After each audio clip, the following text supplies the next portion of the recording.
Olá, eu sou o Felipe, eu sou médico de família, sou teleconsultor aqui do Telesaúde Goiás. Eu peço licença para você antes desse vídeo começar, porque eu gostaria de convidar os profissionais médicos e enfermeiros do SUS que atuam na atenção primária no estado de Goiás a utilizar o serviço de teleconsultoria aqui do Telesaúde Goiás.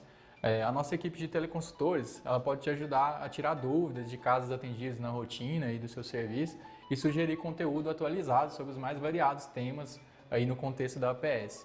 Basta fazer o cadastro no site do Telesaúde Goiás e aguardar a autorização. Depois, solicitar a sua teleconsultoria. Aguardamos vocês!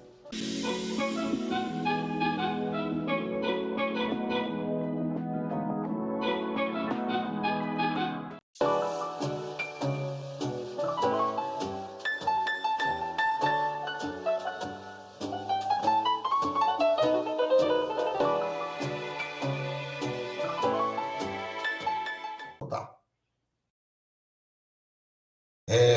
Muito bom dia a todos, a todas.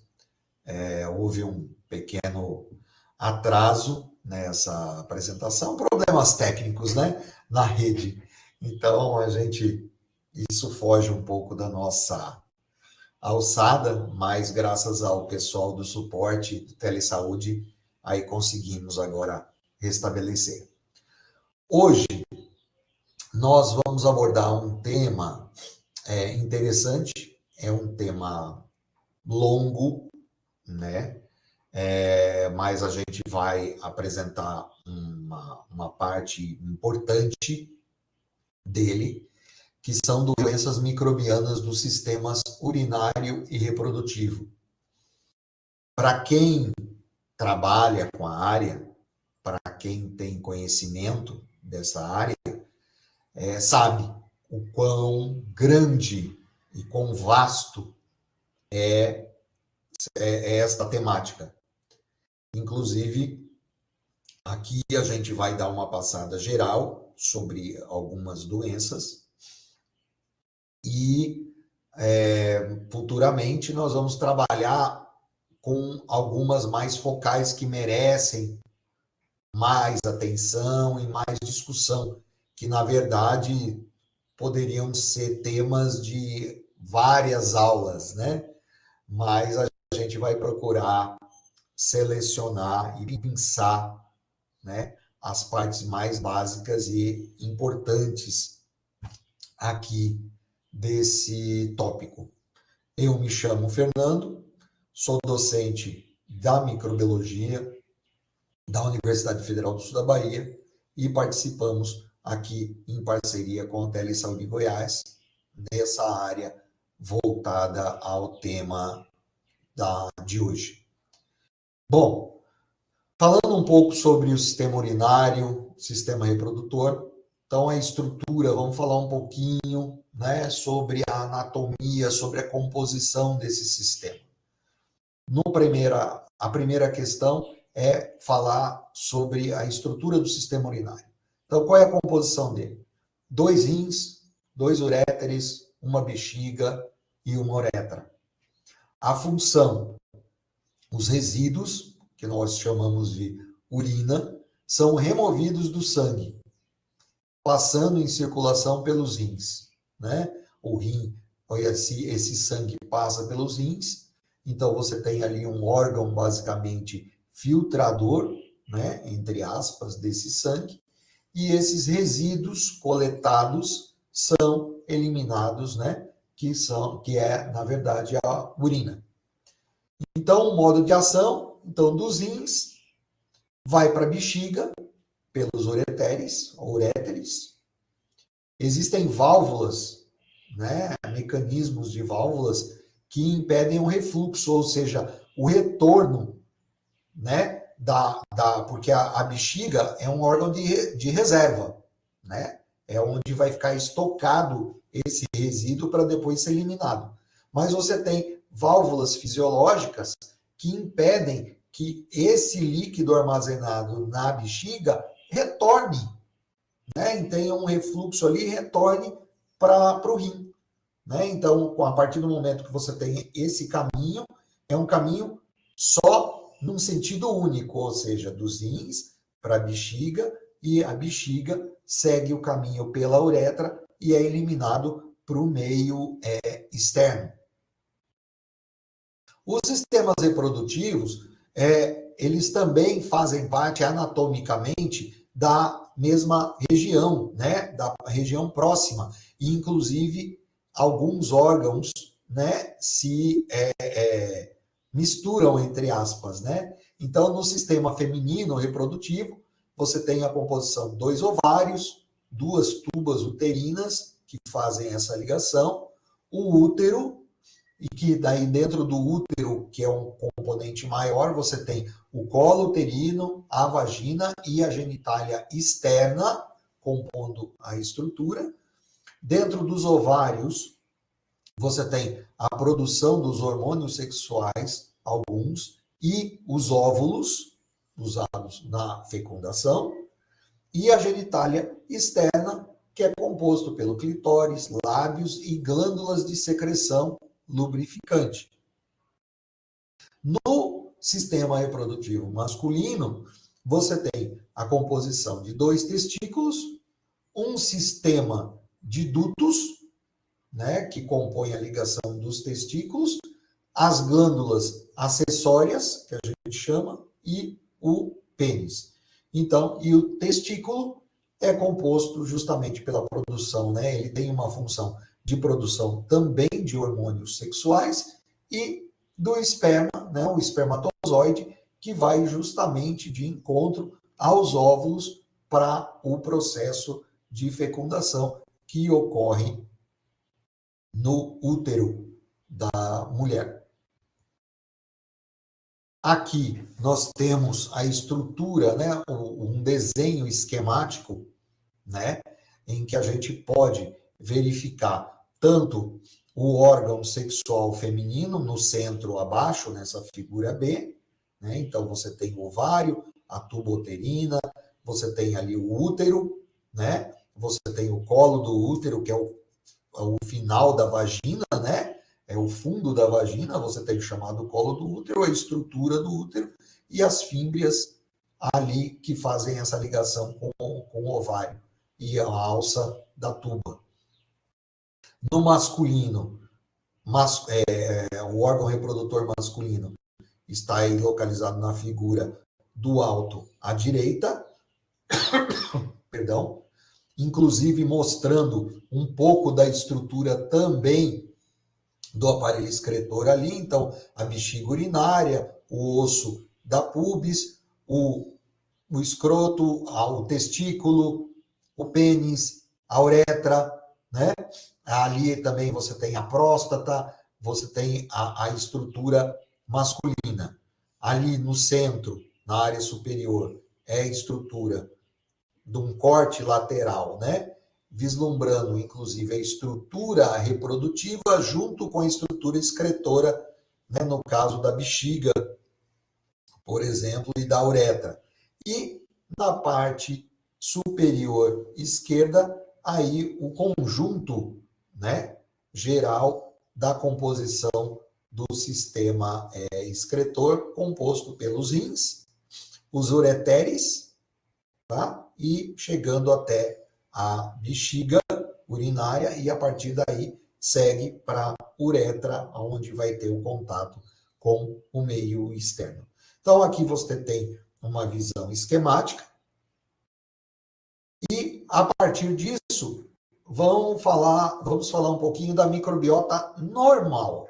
Ou seja, nós temos a urina, ela é normalmente, tá? Normalmente ela é estéril. Ou seja, ela não contém micro-organismos. A contaminação que pode existir numa situação normal, sem nenhuma doença, sem nenhuma infecção, é uma contaminação normal próximo ao final da passagem pela uretra, ou seja, é naquela região mais externa, quando a uretra já está em contato com o ambiente, tá? Com o tecido de uma roupa íntima ou mais próximo de ser exposto, tá certo? É por isso, inclusive, né, como esclarecimento, que quando se é recomendado que se faça um exame, por exemplo, de urina, que há uma descontaminação externa antes de urinar. E, principalmente, quando eles falam, na hora que você vai fazer um exame de urina, despreza o início, né, aquele primeiro jato de urina. Por quê? Porque aquele primeiro jato, ele pode carregar consigo micro-organismos que estão justamente nessa parte mais externa da passagem. Entenderam? Então, por isso que eles colocam, despreza a primeira parte, né? O primeiro jato da urina. Porque quando a urina sai, ela vem teoricamente estéril, porque se supõe que a pessoa possa estar com alguma doença ou algum exame preventivo. Então, para eliminar, né, as possibilidades de uma contaminação ali no exame vindo de um ambiente externo, você faz o primeiro jato de urina, porque esse primeiro jato expele, inclusive, micro-organismos que estão ali próximos da região externa. E aí, depois, o restante do jato de urina vem basicamente composto com o que tiver dentro da bexiga ou no canal da uretra, mais para dentro. Com isso, se houver uma infecção e houver acusação de uma infecção no exame, vão ter a certeza de que não é uma contaminação externa, um contaminante externo. Tá? No caso, isso geral, né? Tanto para exames de urina masculino como feminino, que eles pedem justamente para desprezar esse jato inicial por conta desse motivo. Na vagina, nós temos uma microbiota normal, que são lactobacilos. Eles têm uma responsabilidade para manter o pH mais ácido dessa região vaginal. E justamente por que manter o pH mais ácido? Primeiro, o lactobacillus ali é uma bactéria benéfica. E ela altera o pH mantendo ele mais ácido. A partir do momento que você tem um pH mais ácido, você evita o crescimento de outros micro-organismos que poderiam, aí sim, causar algum desconforto. Tá? Então, porque bactérias, de uma maneira geral, elas não têm uma preferência por pH mais ácido, elas têm um pH mais neutro. Outra situação também que os lactobacilos exibem ali naquela região é uma produção de peróxido, conforme está marcado aqui no texto. Porque eles atuam, o peróxido de hidrogênio, ele é um inibidor de crescimento microbiano. Então você tem aí uma ação de um grupo microbiano que faz parte da microbiota. A gente evita falar flora, tá? Porque flora remete muito à questão de botânica, e muita gente ainda fala flora intestinal, né? Microbiota intestinal, microbiota oral, né? Então, o termo microbiota seria mais adequado, em vez da gente falar flora. Existem até medicamentos que lembram esse nome, né, de flora, usados para tratamento quando você tem uma perda muito grande de líquido através de diarreias e tudo mais, para recompor a microbiota, mas eles falam, recompor a flora intestinal. Mas, tecnicamente, mais conveniente se falar microbiota do que flora, né? A gente tem ali uma relação dessa presença dos lactobacilos. Por quê? Porque, por exemplo, o estrogênio, um dos hormônios, ele provoca um crescimento desses micro-organismos, ou seja, dos próprios lactobacilos.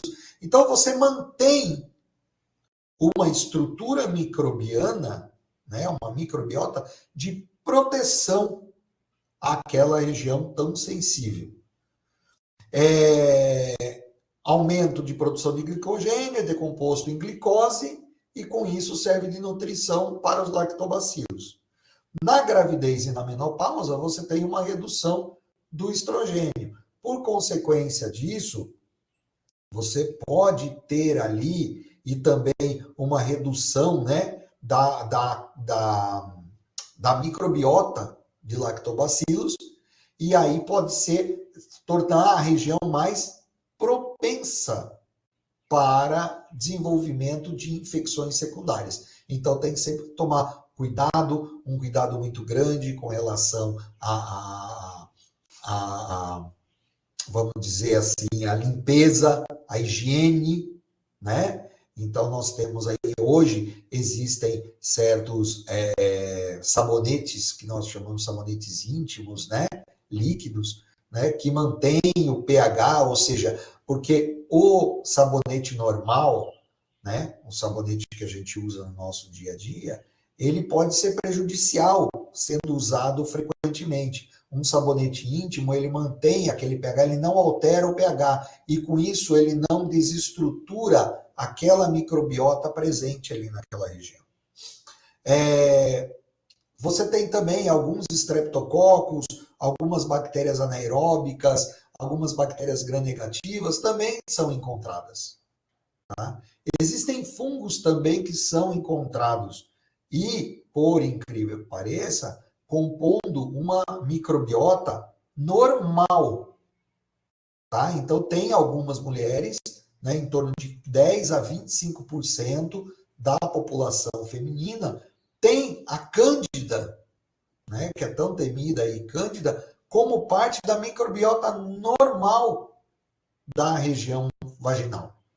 Ok? Ou seja, vive-se esse fungo, né, a cândida ali, sem provocar processos infecciosos.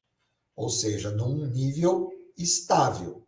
Agora, a depender de algum processo de redução de imunidade feminina ou alguma coisa assim, pode vir ou proporcionar naquela região uma alteração que possa proporcionar o desequilíbrio daquela microbiota que vive normal, o aumento dessa carga microbiana pode vir a provocar uma infecção. Então, existe uma população que possui a cândida como uma microbiota normal, equilibrada naquela região. Agora, se houver um desequilíbrio, aumentando essa população, aí um processo infeccioso pode vir a se instalar.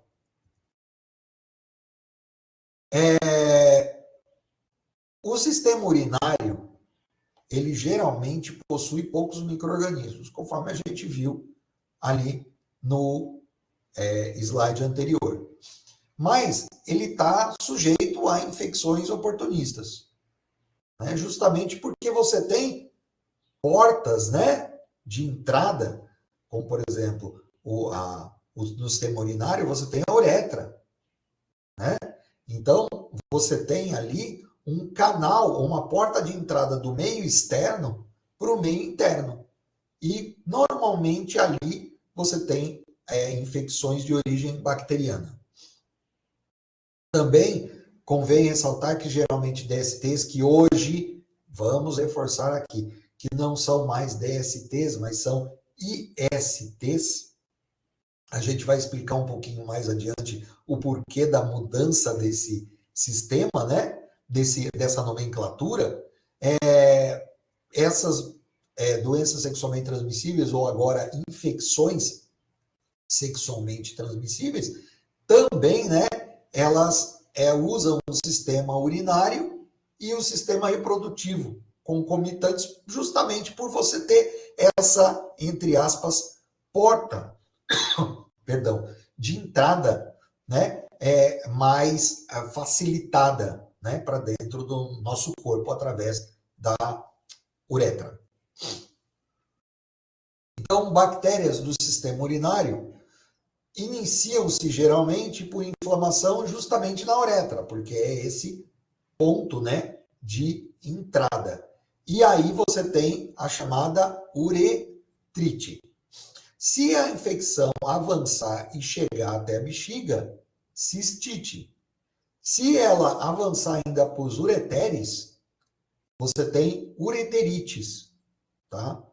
e migrando dos uretes para os rins, chegando até os rins, pielonefrite. Então, você tem aí todos os estágios, né? Todos os tipos de infecções que podem ocorrer de acordo com o ponto de infecção. Ou seja, o mais externo, depois chegando até a bexiga, da bexiga usando a infecção, o caminho da bexiga para os rins e chegando até os rins, né? Então, você tem aí os diferentes patamares aí de infecções. Podem ser todos encontrados no exame de urina, porque, claro, como a urina passa por todos esses sistemas, você consegue detectar os micro-organismos na urina. E a penetração, como elas podem ter chegado lá, né? A partir principalmente de fontes externas. Então, cuidados da saúde, a higiene própria da pessoa, né? Então, todo cuidado com essa região do corpo, né? Na higienização, né? E, por exemplo, em ambientes hospitalares, cateteres ou catéteres, né? Urinários que são introduzidos, né? Por conta de uma situação patológica, por conta de uma cirurgia, né? Se esse procedimento não for feito adequadamente, né, isso pode vir a gerar uma infecção. Nós temos esse inadequado, pode ser simplesmente um procedimento, né, realizado, uma manobra, um procedimento, ou o reaproveitamento de material. É uma situação aqui que muitas pessoas podem vir a falar, mas como reaproveitando material? Sim, a gente sabe, não vamos dizer que é no Brasil, mas a gente está falando em termos universal, que determinados cateteres utilizados, ou catéteres utilizados para a urina, né, para fazer essa coleta, como outros utilizados até para inalação, chegam a ser reaproveitados por uma falta de recursos ou uma gestão financeira dentro dos ambientes hospitalares, dentro de clínicas. Tá? Então, isso é uma coisa muito grave, né? E que precisa ser combatida veementemente, não só pelos próprios pacientes, ao verificar, alguns têm a condição de ver quando a embalagem é aberta na frente do paciente para se trabalhar, né, em alguns casos, por exemplo, para inalação, ou quando já vem o procedimento já todo preparado, você não sabe se ele foi só lavado, desinfetado. Então, isso é muito sério. Tá? E acontece. Tá? É por isso que pode acontecer uma infecção dessa, ou pelo próprio procedimento que foi feito inadequadamente, ou pela contaminação do catéter por ter sido reaproveitado. E a gente fala isso, e eu falo, infelizmente, com uma certa afirmação, né, vamos dizer assim, porque eu já presenciei questões vinculadas à inalação. Então, a gente já trabalhou com algumas análises nesse sentido. E provavelmente para a parte de urina também pode acontecer a mesma coisa. A cistite, falando especificamente, então, essa primeira, a inflamação da bexiga, ela é muito conhecida, ela tem associada a duas situações que podem acontecer, a disúria, que é a dificuldade e dor e urgência a urinar, ou seja, é uma coisa assim, frequente, né? Parece que você está apertadíssimo para urinar e você chega para urinar 2, 3 gotinhas e encerrou. Passa mais um tempo, você, ai meu Deus, estou apertado para urinar. Vai lá, 2, 3 gotinhas, né? E a dor na passagem do líquido da urina pelo canal, né? Então você começa a sentir dores, né? E dificuldade também de urinar. Tem gente que tem urgência a urinar, tem gente que tem dificuldade para urinar. E a piúria, que é a presença de pus na urina. Então esse também é um indicativo. No caso da uretra feminina, então a uretra feminina ela é muito curta comparada com a uretra masculina. Então ela tem menos de 5 centímetros. Então ela tem uma facilidade por ser um espaço muito pequenininho, 5 centímetros. Então, do meio externo até chegar à bexiga é uma distância muito curta. Então, o processo de cistite se dá com mais frequência. Então, é uma facilidade de penetração do micro-organismo para atingir a bexiga, porque a distância é muito pequena que o micro-organismo tem para percorrer. E também você tem a relação da uretra próxima do ânus. E aí começa a ver o reflexo de dados sobre taxa de frequência. Ocorre a cistite mais frequente nas mulheres. Por quê? Por conta dessas razões. Quando a gente fala mais próxima do ânus, porque ainda há situações em que o processo de higiene, né, no banheiro se dá de uma maneira inadequada para a limpeza, ok? Então, por isso que pode ocorrer uma infecção da migração de micro-organismos que estão próximos do ânus, principalmente Escherichia coli, que é uma das bactérias que pode estar envolvida, para atingir a uretra e, a partir disso, chegar até a bexiga.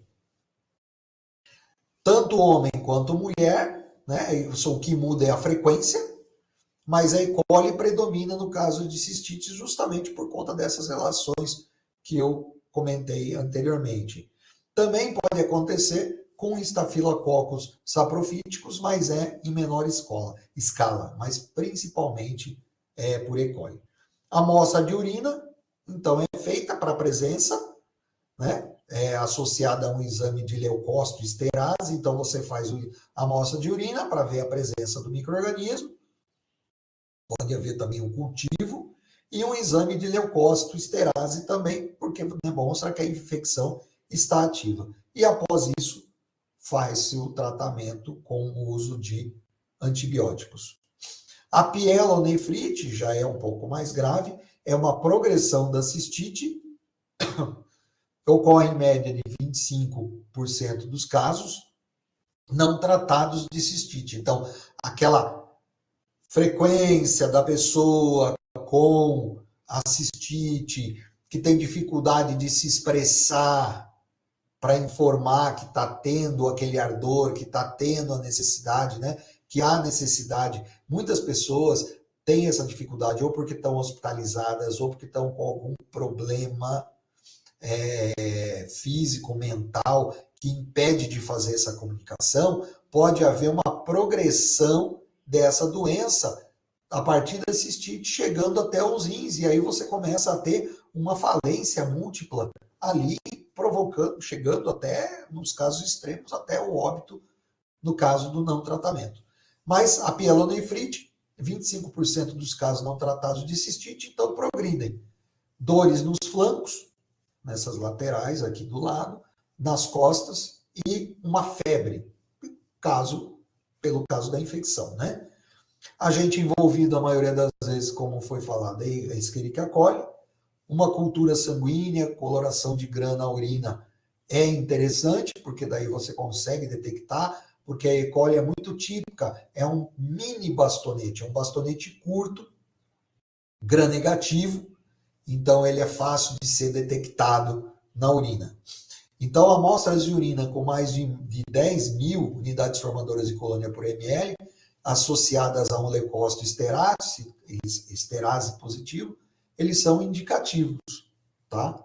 Porque você tem aí acima de 10 mil, então não é uma coisa de uma uretrite, entendeu? De uma cistite, já é uma coisa muito intensa, então acredita-se que pelo número de unidades formadoras de colônia presentes na amostra, então há uma infecção muito grande em progressão.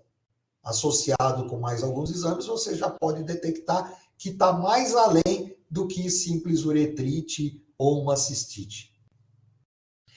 Se não vai tratando, né, ou o tratamento não for feito adequadamente, você torna a pielonefrite ela como uma doença crônica. E aí ela começa a formar cicatrizes, né? Pontos de cicatrizes nos rins. E aí você começa a reduzir a área de filtragem desse rim. Conforme vai tendo um aumento dessas cicatrizes, aquelas regiões cicatrizadas provocadas por essa infecção perdem a função de filtragem. Então, com isso, você vai tendo uma redução da eficiência renal. E o tratamento é através de administração intravenosa de antibióticos, né? Porque você não consegue tratar localmente, você vai via intravenosa, que o antibiótico vai chegar até o ponto, né, de ação que seria no próprio rim. Outra doença também é a leptospirose. É uma doença de animais silvestres, a gente ouve muito disso, mas está presente em animais silvestres e animais domésticos. Mas ela é transmissível ao homem. Muitos de vocês já ouviram falar da leptospirose, principalmente no período de encheias, de enchentes. Por quê? Ela pode provocar uma doença renal ou doença hepática, né, no caso do fígado, né, hepática severa, causada por leptospira, né? Ela é uma espiroqueta em forma de mola, tá? Aeróbico obrigatório, ou seja, precisa de oxigênio para sobreviver. E animais infectados, que são portadores, disseminam pela urina. Ou seja, em ratos, que a gente associa diretamente aos ratos, mas não somente a ratos, mas em ratos ela multiplica-se, essa bactéria, nos tubos renais, que é um sítio imune, e a partir dali são eliminados pela urina. Em contato com a água contaminada, ela pode penetrar no homem em pequenas abrasões na pele ou entrada pela membrana mucosa. Então, por isso, sempre se recomenda o não contato com a água de enchente. É claro que, em determinadas circunstâncias, não há como evitar, né? Não dá para evitar esse contato. Vocês repararam a enchente lá no sul, né? E esse contato tem que ser feito usando botas ou alguma coisa que proteja, né? Porque se você tem contato com essa água, pode haver o risco de que nela contenham essas bactérias e elas podem entrar oportunamente através de algumas feridas ou mucosas, né, em contato com essa água suja. A incubação é em torno de 1 a 2 semanas e você vai começar a sentir dor de cabeça, dores musculares, calafrios, febres, ok? E aí, a partir disso, a busca por um sistema de saúde para que o tratamento seja efetivo. E por que eu citei a leptospirose? Porque ela entra, por exemplo, como foi colocada por abrasões na pele. Mas o que tem a ver? É porque justamente ela pode provocar doença renal, ou seja, no nosso sistema aí de excreção, tá bom? Aqui a leptospira, né, ali ao lado da direita, uma fotomicrografia eletrônica, tá? As duas são eletrônicas, e sendo que essa da direita, a bactéria está sobre uma membrana de filtração, que você vê esses montes de poros aí, é como se fosse uma peneira. Então você passa o líquido e a bactéria, como ela é grande, ela é maior do que o poro, então ela fica retida sobre a membrana. Então tá aí uma fotomicrografia muito bonita, né? Mostrando a estrutura da leptospira com esse formato de mola. A leptospirose, continuando, é muito interessante porque vocês repararam que eu disse que ela ataca o rim, Mas ela, a forma dela entrar, ela não entra pela uretra. Ela pode até entrar pela uretra, porque é uma mucosa ali que está entrando, está em contato direto com o ambiente. Mas ela pode entrar por feridas. Aí que é interessante. Não tem hoje uma explicação muito completa como elas conseguem, mas a partir do momento que elas entram por abrasões ou feridas, é lógico que o sistema imunológico do ser humano vai entrar em ação. Então você vai ter ali a fagocitose feita pelos macrófagos e tudo mais para eliminar esse agente externo. Mas, por incrível que pareça, essa bactéria consegue lidar com esse sistema. Elas são fagocitadas, tá? Elas ficam dentro de células, não é fagocitadas, mas existem células não fagocíticas do sistema imunológico, e elas utilizam essas células não fagocíticas para serem transportadas, né? Para chegar até o órgão em que elas vão causar infecção. Então é muito interessante, porque o nosso sistema imunológico, você tem células fagocíticas, não fagocíticas, e elas são envolvidas por algumas células não fagocíticas e elas ficam ali dentro vivas. E aí elas são transportadas para dentro do nosso corpo e chegando até. E com isso, elas conseguem, né, sair, né, do sistema imune. O sistema imune ela se esconde através dessa célula não fagocítica. O sistema imune vem, procura, não acha, porque ele vai encontrar uma célula. Você é minha amiguinha aqui. Mas só que dentro dela está a bactéria. Mas o sistema de defesa ele só enxerga a estrutura mais externa. Então ele vai olhar, vai reconhecer e fala, não, essa célula é amiga. Só que dentro a bactéria está lá. E isso dá tempo para que ela escape e chegue até o órgão-alvo, que no caso pode ser o rim ou o fígado. E aí, sim, quando ela chega, ela se estabelece e aí você tem a resposta imune naquele órgão. Mas aí já é um tempo de atraso em que a bactéria já percorreu, já chegou e a população dela dentro da célula vai se aumentando, vai multiplicando e com isso já vai ser mais problemático para o sistema imunológico debelar essa infecção.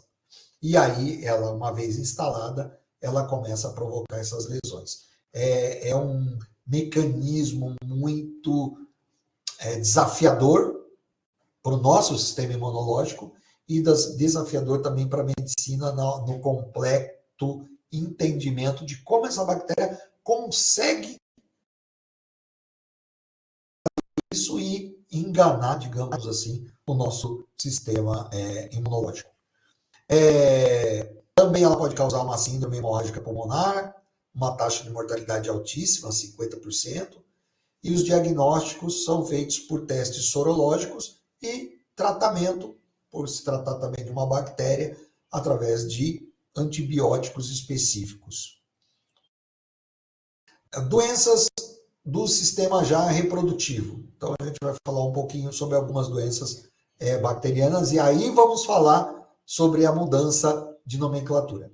Então, nós sabemos que muitos micro-organismos dessa categoria são afetados pelo estresse ambiental e por isso necessitam de um contato íntimo entre indivíduos para ser transmitido, ou seja, uma transmissão direta, tá? Não havendo intermediários. Então, uma boa parte desses micro-organismos tem esse contato direto, precisa ter um contato direto, mais íntimo entre indivíduos para que haja a passagem dele de um para outro, ou seja, a transmissão. Por estarem nessa categoria, desse tipo de contato, ou haver a necessidade desse contato, são doenças antigamente chamadas de doenças sexualmente transmissíveis, DST.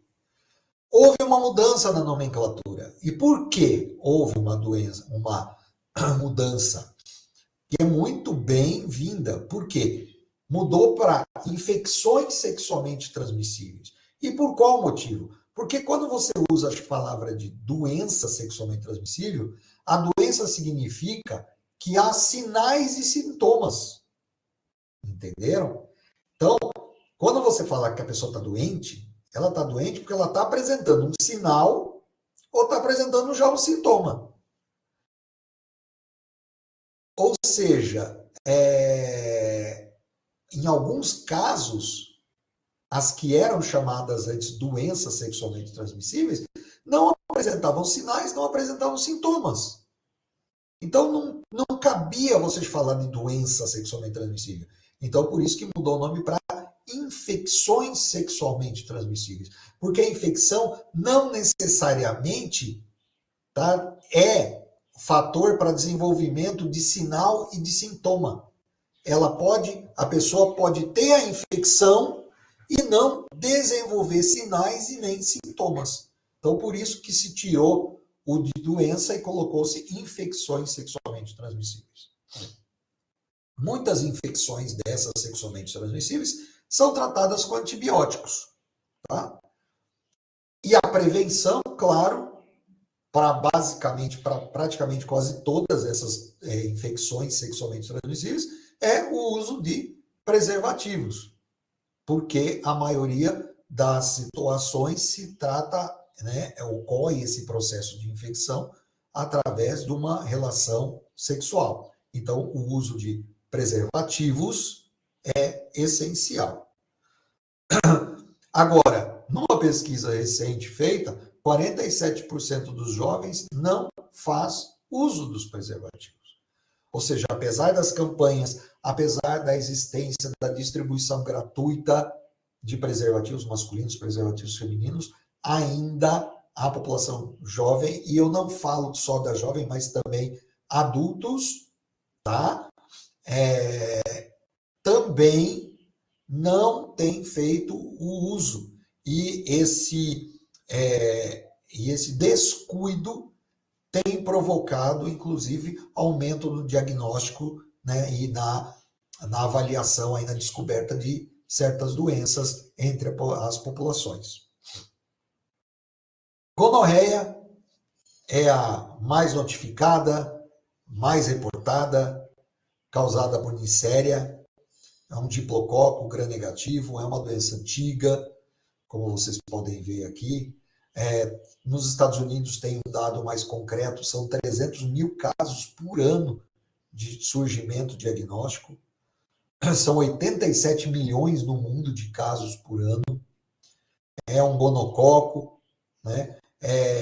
Elas invadem espaço entre células epiteliais, células são encontradas em regiões orofaríngea, olhos, reto, uretra, abertura do colo uterino, área externa feminina. A partir do momento da invasão, ocorre inflamação, migração de leucócitos, formação de pus. Em homens, numa única exposição, você tem aí a chance de adquirir a doença entre 20% a 30%. Numa mulher, numa única exposição com uma pessoa contaminada, então no caso do homem com uma pessoa contaminada, 20% a 30%. Na mulher, uma única exposição, isso salta para 60% a 90% de chance.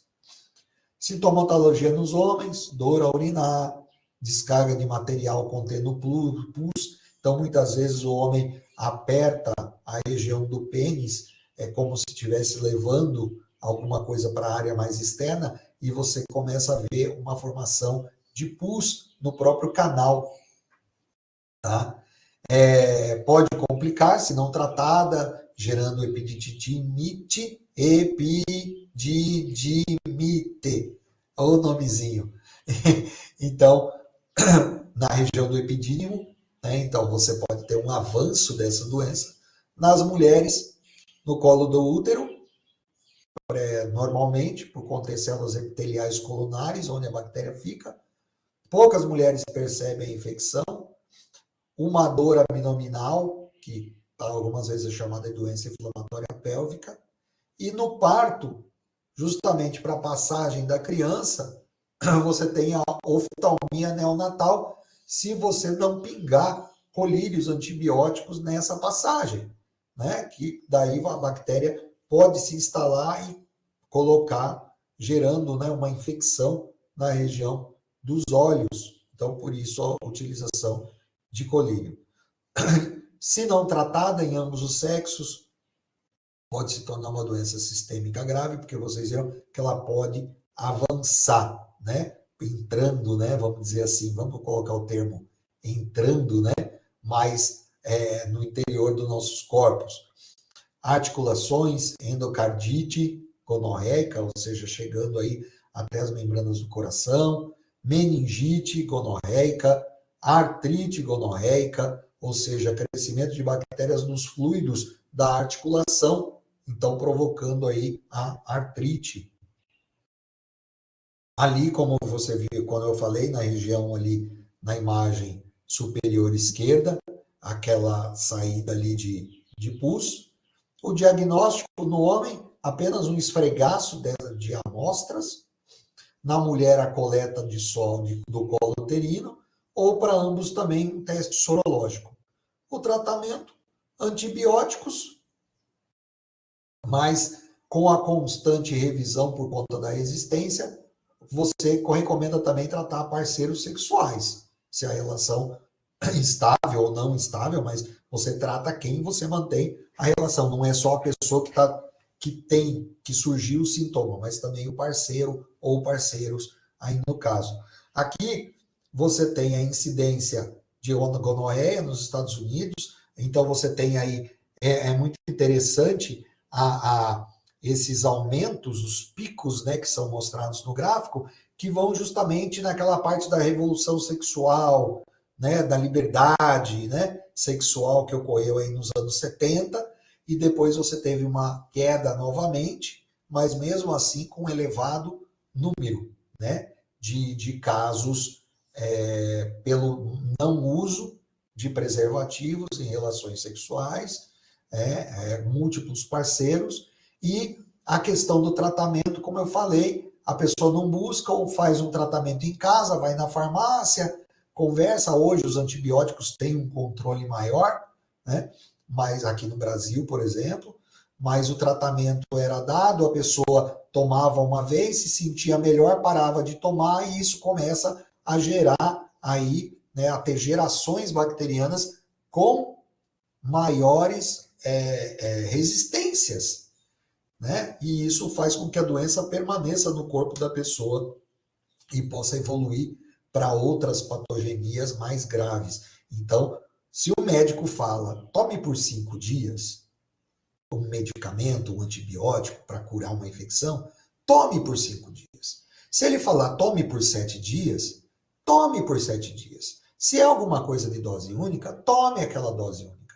Mas não vai interromper, porque você está tratando 5 dias, no terceiro dia ou no segundo, já estou me sentindo bem, não preciso mais do antibiótico. O processo dos sintomas da doença cessaram, porque houve uma redução drástica da população microbiana, mas não houve eliminação da população microbiana. Então, por isso que você tem que tomar o medicamento ao longo de todos os dias preconizados, para que o processo, que é a infecção, seja reduzida até zerar. Se você toma um medicamento aqui e você toma a doença, você tomou o primeiro dia, a doença diminuiu um pouco. Se você tomou o segundo dia, a doença diminuiu bastante, mas ela não foi eliminada. Você não está mais sentindo dores, você não está mais sentindo febre, não está sentindo nada. Mas ainda você precisa tomar um antibiótico mais vezes para que todo o processo seja completo. Então, atentem-se e respeitem a preconização feita pelo médico nos tratamentos com antibiótico. Aqui a gente tem resistências, né? Então vocês podem ver que ela é variável. Com o passar do tempo, você teve ali, por exemplo, em 88 não se usava, por exemplo, a azitromicina. A base era penicilina e tetraciclina. Aí você começa a ter, em 98, 10 anos depois, a penicilina, você começa a ter um aumento da porcentagem de isolados resistentes, e aí você passa a utilizar outros medicamentos. Então, em 88, surgiu, por exemplo, a azitromicina. Mas em 2005, a azitromicina disparou do ponto de vista de resistência. Então, você tem que entrar com um novo medicamento ou com um medicamento anterior. Ou seja, você tem que trabalhar com umas margens aí para estabelecer um equilíbrio de forma que se reduza a resistência. E, claro, testes que a gente chama de antibiogramas são interessantes para determinar o grau de resistência daquela bactéria especificamente que está causando a doença naquele paciente. Então, você faz um antibiograma com os principais medicamentos e vê qual que seria o mais adequado para aquele paciente. É a melhor forma de se tratar. Nós temos também uretrites, né? Inflamação da uretra não gonocócica. Então, sintomas de dor ao urinar, descarga aquosa também, que pode não ser relacionada a nicéria. Então, o cara faz o exame, não dá positivo para nicéria, então o agente causador vai ser outra bactéria. Então, é por isso que a gente chama de uretrite não gonocócica, ou seja, causada por outra bactéria, que também tratamentos são vinculados a antibióticos. Exemplo, a clamídia trachomatis é um dos patógenos ligados a essa uretrite não gonocócica. Pode ocorrer uma co-infecção em pessoas acometidas por gonorreia, ocorrendo simultaneamente. Mesmo sítio de infecção do gonococo, células epiteliais coronárias. 5 vezes mais em mulher do que em homens, causando o que a gente fala de doença de inflamatória pélvica, a DIP, que é, na verdade, a DIP é qualquer infecção que ataca órgãos pélvicos. E o que seriam os órgãos pélvicos? O útero, colo do útero, as tubas ou ovários. É uma infecção polimicrobiana, essa doença inflamatória pélvica, né? Mas entre esses polimicrobianos, ou seja, são vários micro-organismos, mas dentre eles, um deles é a clamídia.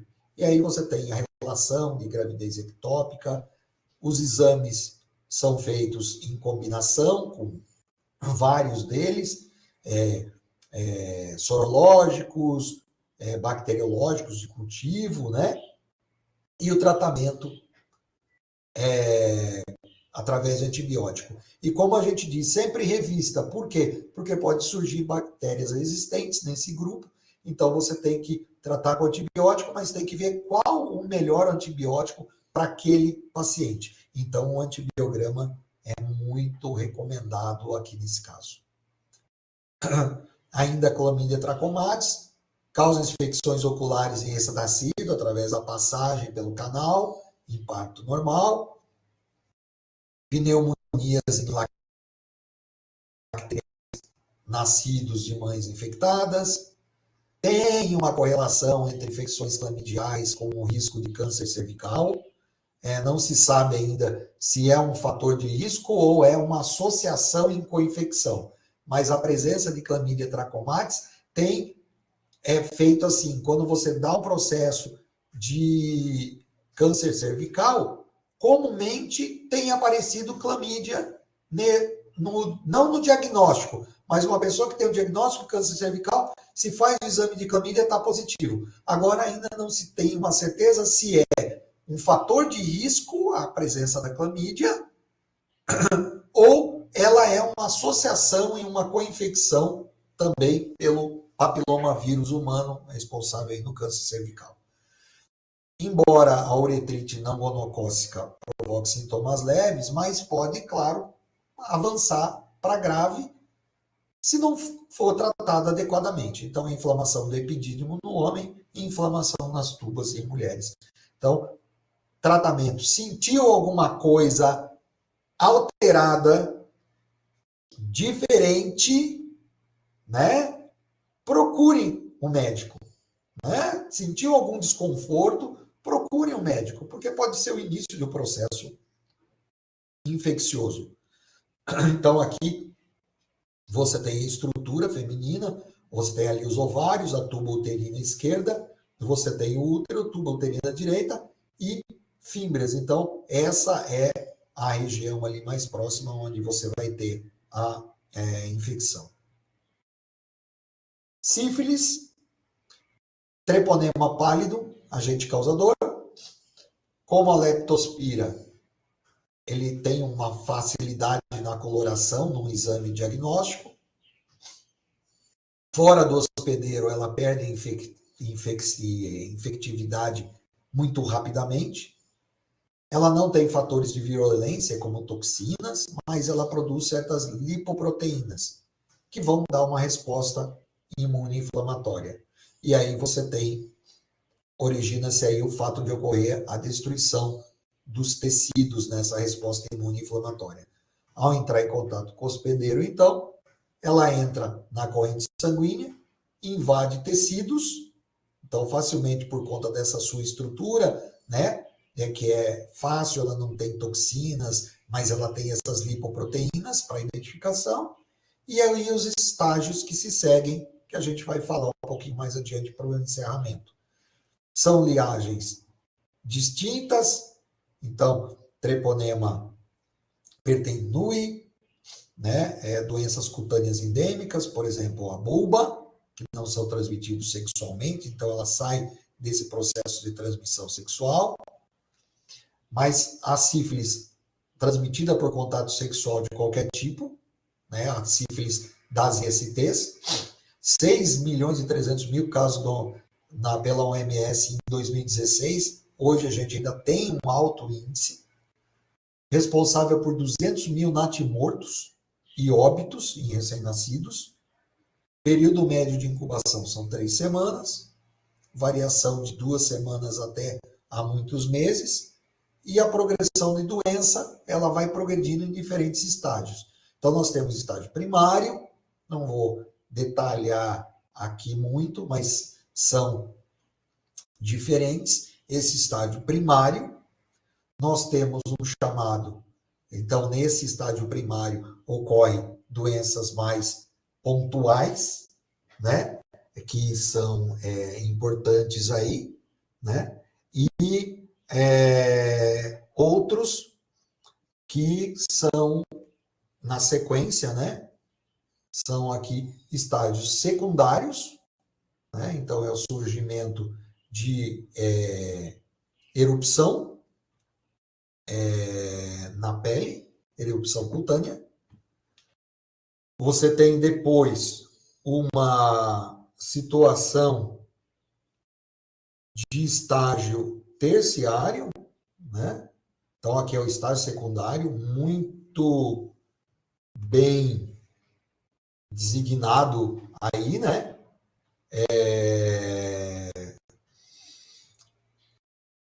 Aqui uma pausa aqui, deixa eu ver, exato. Então, aqui você tem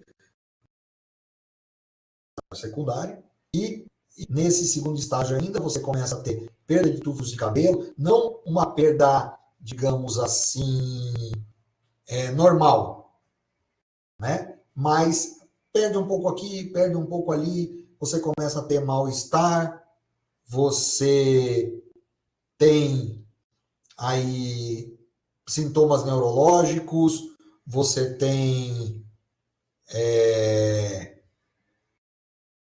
lesões que surgem com muitas bactérias, que são altamente infecciosas, ela é feita por transmissão sexual, você começa, nesse estágio secundário, você começa a ter um processo de latência, e aí cessam-se esses sintomas e sinais, que vão durar em torno de 2 a 4 anos essa latência, e ela fica não infecciosa nesse período, com exceção do materno fetal, né? Perdão. E aí, o estágio terciário, por conta dela não ser incapacitante, os estágios anteriores podem passar despercebidos. Então, você tem queda de cabelo, você tem todos aqueles sinais e sintomas, né? Mas,